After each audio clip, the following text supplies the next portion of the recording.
Assalamualaikum warahmatullahi wabarakatuh. Halo semuanya, ketemu lagi bersama saya Isah Kurniasari dengan nomor NPM 20423220 dari kelas 5G. Oke, kesempatan video kali ini saya akan membahas mengenai mengembangkan pembelajaran IPS berbasis tematik pada kurikulum K13 atau PPK, P5 pada kurikulum Merdeka, dan 7 karakter kebiasaan anak di Indonesia. Oke, kalian pasti udah nggak sabar lagi kan? Yaudah, kita langsung aja ke materinya ya. Konteks dan tantangan pendidikan IPS di Indonesia. Yang pertama yaitu ada peran fundamental IPS.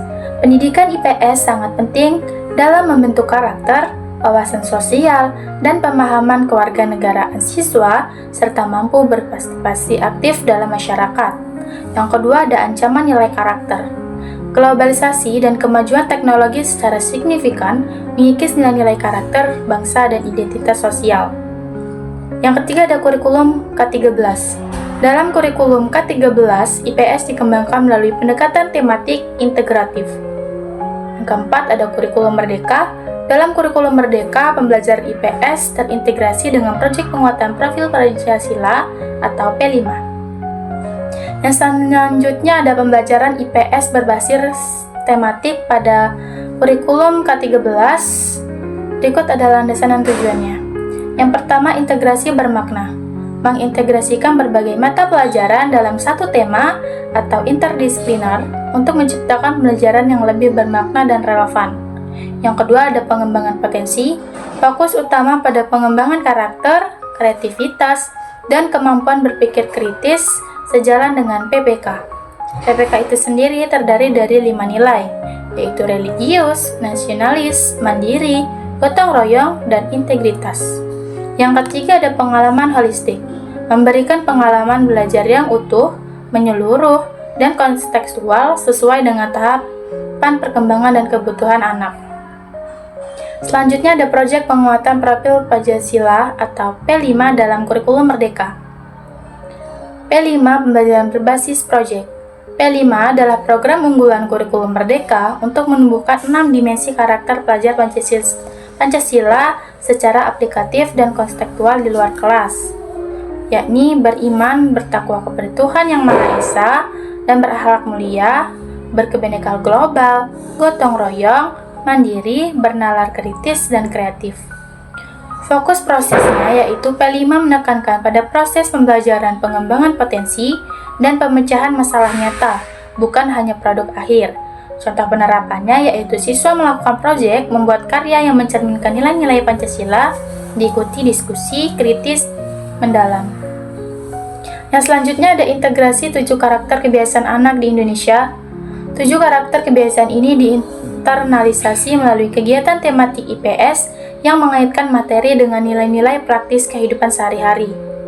Yang pertama ada religius dan berakhlak mulia, kedua jujur dan tanggung jawab, 3 disiplin dan mandiri, 4 peduli sosial dan lingkungan, 5 cinta tanah air dan gotong royong, 5 kreatif dan inovatif, dan yang terakhir yaitu rasa ingin tahu dan semangat belajar yang tinggi. Contoh, pembelajaran tentang tradisi gotong royong dalam masyarakat lokal menumbuhkan sikap peduli dan tanggung jawab terhadap lingkungan sosial. Selanjutnya ada studi kasus. Pembelajaran tematik berbasis budaya lokal. Implementasi di sekolah dasar. Sekolah dasar inklusif memanfaatkan kekayaan budaya lokal seperti tarian, cerita rakyat, makanan tradisional sebagai basis tematik untuk menanamkan nilai-nilai karakter nasional.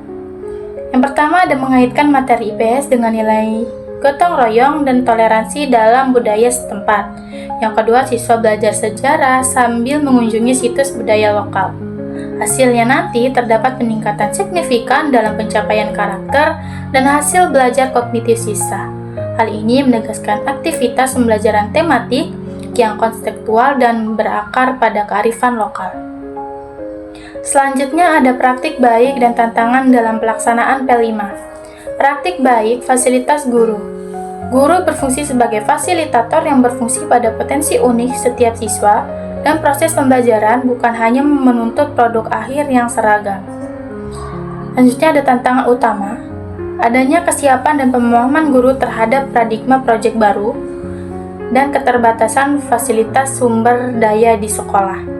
Solusi yang diperlukannya pelatihan guru yang intensif, kolaborasi antar guru, dan pendekatan implementasi yang sederhana agar P5 tidak menjadi beban administratif. Selanjutnya ada peran sentral pembelajaran IPS dalam pembentukan karakter bangsa. Yang pertama ada media nilai. IPS menjadi media utama transfer nilai-nilai luhur Pancasila dan karakter kebangsaan. Yang kedua ada warga negara demokratis. IPS membekali siswa menjadi warga negara yang bertanggung jawab, kreatif, dan kritis dalam konteks sosial politik.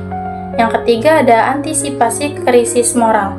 Pendidikan karakter melalui IPS berfungsi sebagai tameng untuk mengantisipasi krisis moral dan sosial di masa depan. Selanjutnya ada rekomendasi pengembangan pembelajaran IPS tematik.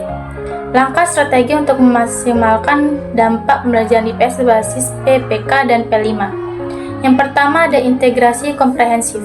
Integrasikan dimensi profil prajurit Pancasila dan 7 karakter kebiasaan, yaitu jujur, mandiri, peduli, berakhlak mulia, gotong royong, kreatif, dan semangat belajar yang tinggi secara ekspresif dalam setiap tema IPS. Yang kedua ada pendekatan proyek kontekstual. Terapkan pendekatan proyek yang melibatkan siswa secara aktif dan disesuaikan dengan isu-isu kontekstual di lingkungan sekitar sekolah. Yang ketiga ada pemanfaatan budaya lokal. Jadikan budaya lokal sebagai sumber belajar utama untuk memperkuat identitas, karakter, dan rasa cinta tanah air. Yang terakhir yaitu kesimpulan dan aksi nyata. Membangun generasi unggul yang berkarakter. Yang pertama ada IPS sebagai kunci karakter. Pembelajaran IPS berbasis tematik K13 dan kurikulum merdeka pada proyek P5 adalah fondasi kunci untuk membentuk anak Indonesia yang berkarakter luhur. Yang kedua ada peran guru. Guru harus menjadi fasilitator yang kreatif, adaptif, dan siap merangkul paradigma pembelajaran berbasis proyek yang menantang. Yang terakhir ada komitmen bersama. Mari berkomitmen membangun generasi penerus yang beriman, mandiri, gotong royong, dan memiliki karakter kuat demi masa depan bangsa.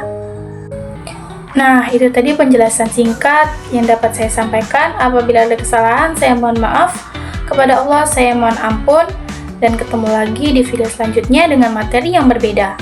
Saya akhiri. Wassalamualaikum warahmatullahi wabarakatuh.